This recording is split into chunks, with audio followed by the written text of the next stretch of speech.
پاکستان ایک حوالے سے خوش قسمت ملک بھی ہے کہ حب رسول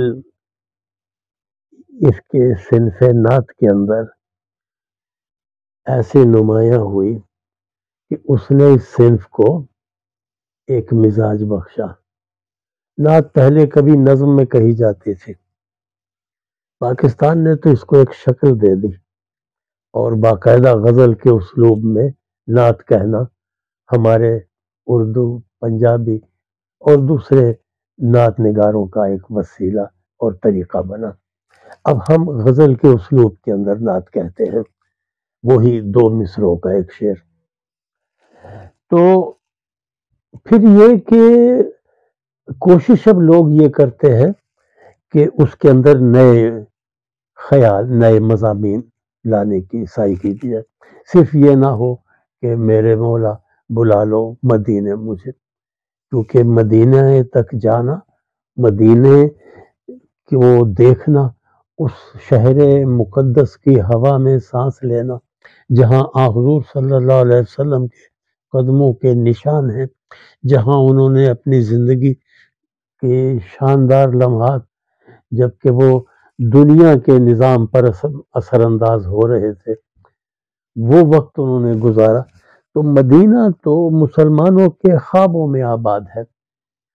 وہ شہر وہ ہے جس نے اپنا موسم حضور صلی اللہ علیہ وسلم سے لیا۔ یہ یثرب تھا، اس کے معنی تھے بیماریوں کا گھر، اور وہ مدینہ تو نبی ایسا بنا کہ وہ دارالشفا بن گیا، اس کی مٹی کھا کے شفا ہو گئی۔ تو نبی کے شہر تک پہنچنا ایک مسلمان کی بہت بڑی آرزو ہے، اور یہاں سے لوگ حج کے لیے جب جاتے ہیں تو پیچھے ایک بہت بڑی خواہش دیار رسول میں پہنچنے کی ہوتی ہے، حج کے سوالی کے لیے۔ تو یہ جو حضور تک جانا ہے، اس نے 2 صنفوں کو اردو کے اندر نمایاں کیا۔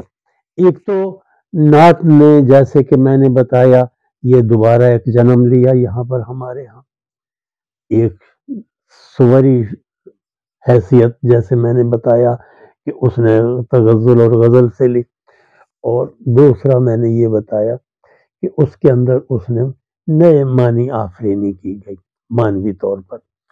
دوسرا ایک صنف اور ہے جو کہ اس ناطے سے سامنے آئی، وہ ہے حج کے سفر نامے۔ تو حج چونکہ پاکستانیوں نے بہت کیا، اور ان کو حج کرنے کا موقع اس لیے بھی ملا کہ ان کے جو بچے باہر گئے تھے، انہوں نے وہاں سے اپنے والدین کو، بہنوں بھائیوں کو جو سپانسر کیا اور ٹکٹ بھیجے، تو حج اس حوالے سے بھی۔ ورنہ ہمارے لیے حج اتنا عام نہ ہوتا، جب سے کہ ہمارا سفینہ حجاج ختم ہو چکا ہے، ہمارا عام آدمی حج کی سوچ بھی نہیں سکتا تھا۔ اب ہم جہاز سے جاتے ہیں، لیکن قدرت نے توفیق عطا کی ہے کہ اس کا ٹکٹ بھی اب عام آدمی اپنے باہر کا زر مبادلہ کمانے والے بچوں کے وسیلے سے دے سکتا ہے۔ سو حج میں پاکستان کا جو بھی شمار ہے وہ سامنے ہے۔ اب بہت سی بڑی تعداد میں آپ کو پاکستانی شکلیں وہاں دکھائی دیتی ہیں ٹی وی پر، حج کا منظرنامہ دیکھتے ہوئے۔ یہ جو اصناف ہے، ان اصناف کے اندر پاکستانیوں نے بڑا کام کیا۔ میں نے جیسے بتایا حج کا سفر نامہ اور نعت کے اندر، نعت کے اندر ہمارے ہاں ایک بہت بڑا نام علامہ محمد اقبال کا آتا ہے۔ اقبال کے ہاں نعت نے اپنے مسائل بھی بیان کرنے شروع کیے۔